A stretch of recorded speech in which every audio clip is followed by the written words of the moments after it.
রাজনীতির পারত্য চড়েইছে অনেক দিন আগে থেকে। রবিবার রামনবমী, আজকে বুধবার, আজকেও প্রস্তুতি চলছে।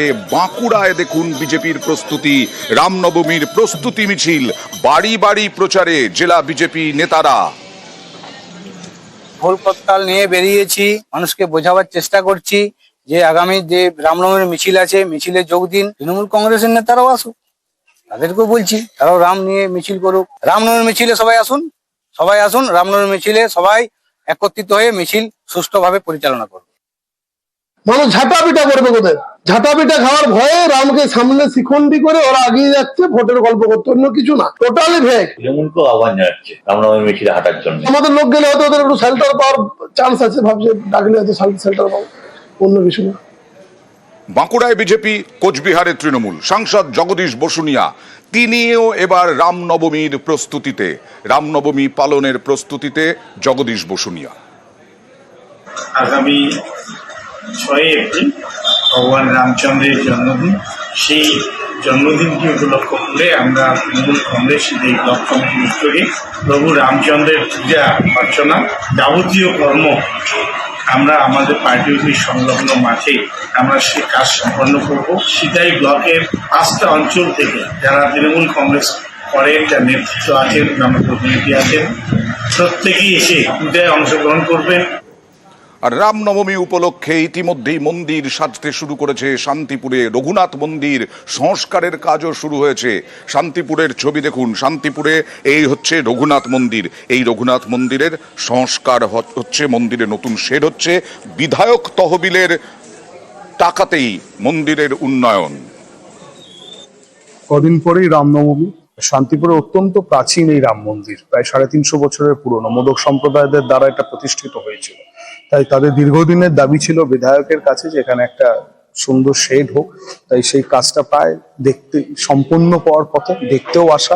পৌরসভা এবং বিধায়ক দুজনে মিলে এই মন্দিরকে উন্নয়নের দিকে এগিয়ে নিয়ে যাচ্ছে। মন্দির নিয়ে রাজনীতি করছেন, সাধারণ মানুষকে বোকা বানাচ্ছেন, খুব ভালো, স্বাগত আপনাদের। কিন্তু শান্তিপুরের মানুষ এত বোকা নয়। শান্তিপুরের মানুষ উন্নয়নটা দেখি ভোট দেবে। যিনি এমএলএ তার কাছে আবেদন ছিল এবং আমরা খুবই সন্তুষ্ট। উনি যে মনপ্রাণ দিয়ে শুধু এটা দেয়া নয়, এইখান থেকে ওনার যে জ্ঞান আছে রাম সম্বন্ধে, যা ওনার বক্তব্য আছে, আমরা অভিভূত এবং আমরা খুব সন্তুষ্ট। সামাজিক আর্থিক পরিস্থিতি থেকে আমরা নিজেরা করতে পারিনি, সেখানে বিধায়কের তরফে একটা বিশাল সেট করা হলো। রামনবমীতে সতর্ক কলকাতা পুলিশও। আজকে সরেজমিনে বিভিন্ন জায়গা ঘুরে দেখেন কলকাতার পুলিশ কমিশনার।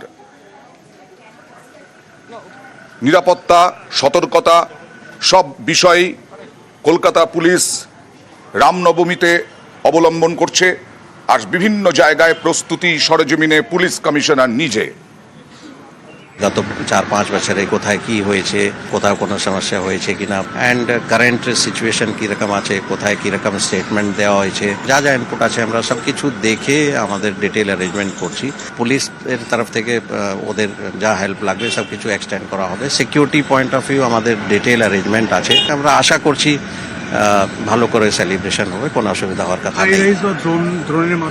এইগুলো সব আমাদের ডিটেল অ্যারেঞ্জমেন্টে আছে। নতুন করে কোনো পারমিশন নেই, যা আছে পুরানো যারা ট্রেডিশনালি হয়ে এসছে ওদেরকে পারমিশন নিশ্চয়ই দেওয়া হবে। এই মুহূর্তে সংসদে বাকবিতণ্ডা, আলোচনা সব চলছে ওয়াকফ বিল নিয়ে। ওয়াকফ বিল পেশ হয়েছে আর তা নিয়ে 8 ঘন্টা আলোচনা। সে 8 ঘন্টা আলোচনার শেষে ভোটাভুটি।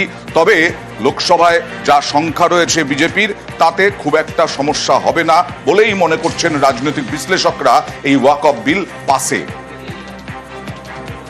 आपके द्वारा ये बिल जॉइंट पार्लियामेंट्री कमेटी को दिया गया, जिसका विपक्ष का भी बड़ा आग्रह था। कमेटी ने इस पर सुविचारित रूप से अपना मत प्रकट किया। कमेटी के जो सुझाव थे ये भारत सरकार की कैबिनेट ने स्वीकार किए। मान्यवर, मैं नहीं मानता इसमें कोई लोकतांत्रिक कमेटी है मान्यवर, जो दिमाग चलाती है। कांग्रेस के जमाने में कमेटियां होती थी जो थप्पा लगाती थी। हमारी कमेटी चर्चा करती है, चर्चा के आधार पर विचार करती है और परिवर्तन करती है। अगर परिवर्तन को स्वीकार ही नहीं करना है तो कमेटी काहे को लिए है भाई? On behalf of All India Trinamool Congress, under the leadership of the Mamata Banerjee, I strongly oppose the bill in entirety. The spirit of my speech is, "तू हिंदू बनेगा ना मुसलमान बनेगा, इंसान की औलाद है, इंसान बनेगा." The Muslim have constitutional right to manage its own affairs in the matter of religion because waqf property belongs to Allah. The purpose of the bill is a clear breach of the right of the Muslims to perform their religion duty. The bill hits basic structure of the constitution. Parliament is now encroaching upon the power of the state legislation in deciding the question of the land and building of the waqf. Thus, it is completely unconstitutional and divorce the Article 246, sub-Article 3 of the Constitution of India. Waqf properties form the backbone of the Muslim communities. Equitable access is not there in case of the Muslim. That is the reason we are opposing. This attempt is basically taking away the rights of the Muslim. Practicing Islam for at least 5 years is a precondition for making waqf is thoroughly unreasonable. Under the scheme of the Constitution of India, no person can be compelled to practice his own religion. You are trying to take away the basic reason of all the judgments of the Supreme Court. This is not correct and this is bad. আর এই বিল নিয়ে আক্রমণ করলেন মুখ্যমন্ত্রী মমতা বন্দ্যোপাধ্যায়ের, নাম না করে বিজেপিকে আক্রমণ বিভেদের রাজনীতির। My parliament members also, they are fighting for waqf today because the Jumla party is only one point program to divide the country and they believe only divide and rule policy, what we don't. আমাদের constitution আমরা মানি, আগে কনস্টিটিউশনকে শ্রদ্ধা করো, তারপরে কারো অধিকার কেড়ো। এবার অবশ্যই আমার বাংলায় যেতে হবে ঢোলাহাটে। গতকাল যেভাবে 8 জনের মৃত্যু হয়েছে, তারপর তদন্তে উঠে আসছে 2022 সালে গ্রেফতার হয়েছিল এই চন্দ্রকান্ত, তারপরে লাইসেন্স চেয়েছিল, আবার 2023-এ লাইসেন্স পায়নি। তারপরেও কিভাবে এইরকম রমরমিয়ে ব্যবসা করছিল চন্দ্রকান্ত বণিক, কারো চোখে পড়ল না। দেখুন,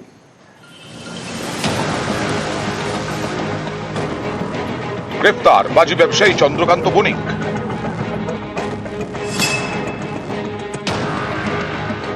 দক্ষিণ 24 পরগনার পাথর প্রতিমার ঢোলাহাট, এখানকার দক্ষিণ রায়পুর চন্দ্রকান্ত দুটি বাজি কারখানা, দুটোই বেআইনি, তার বাজি কারবারও বেআইনি।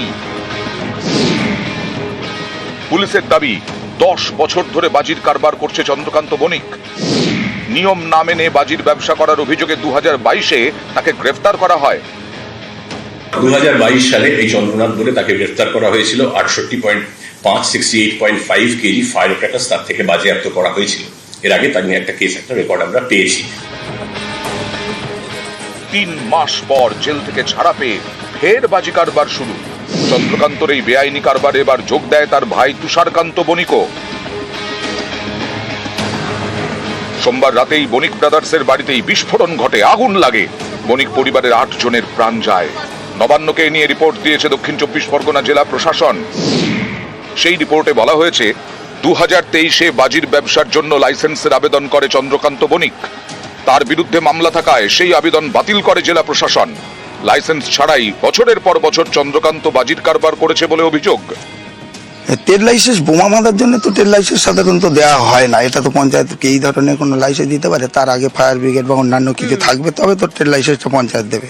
আপনি তো সদস্য, আপনি তো জানবেন না, সব কথা এখানে আমাদের আর কি জানা সম্ভবপর বলে। আমি কিন্তু এর নামে 2বার থানাতে কমপ্লেন করেছিলাম এবং 2বারই অ্যারেস্ট হয়েছিল। কি করে বলবো বলুন, ট্রেড লাইসেন্স কিভাবে করেছে? ট্রেড লাইসেন্স আমরা দিইনি, এবার অনলাইন ট্রেড লাইসেন্স করতে পারে সেটা আমরা তো বলতে পারবো না, কারণ অনলাইন ট্রেড লাইসেন্সে তো আমাদের কোনো নথি থাকে না, তো অনলাইনেই করে থাকে সব। ট্রেড লাইসেন্স নিয়ে তো বাজির কারখানা করা যায় না, আর বাজির কারখানায় শুধুই গ্রিন ক্র্যাকার তৈরি করা যায়, অর্থাৎ পরিবেশ বান্ধব বাজি, কিন্তু ঢোলাহাটে তা হতো না। ফরেনসিকের রিপোর্টে বলা হয়েছে ঢোলাহাটের বিভিন্ন জায়গায় প্রচুর পরিমাণ বাজি ও বারুদ মজুদ ছিল। উদ্ধার হওয়া কোনো বাজি পরিবেশ বান্ধব নয়, অর্থাৎ সম্পূর্ণ বেআইনি বাজির কারবার। বছরের পর বছর ধরে এই বেআইনি বাজির কারবার চলল কিভাবে? পুলিশ এখান থেকে টাকা নিয়ে যেত, ওর কাছে টাকাটা ভালো পরিমাণ শেয়ারিং নিত, সেই কারণের জন্য তো পারমিশনটা দিয়েছে। আপনাদের কি মনে হয় একটা মানুষ 7 থেকে 8টা বছর ব্যবসা করছে, তার জীবনে তার কোনো পরোয়া নেই? তবে আমি নিজের চোখে দেখেছি, একটা সময় পুলিশ আসে, একটা টাকা নিয়ে যায়। অনেকেরই প্রশ্ন, দুটি বেআইনি বাজির কারখানা এত বছর ধরে চলছিল, পুলিশ কি কিছুই জানতো না? বিস্ফোরণের ঘটনায় পুলিশের থেকে রিপোর্ট তলব করেছে নবান্ন। বুধবার ঢোলাহাটে যায় লেবার কমিশনের 5 সদস্যের প্রতিনিধি দল। নিউজ 18 বাংলা।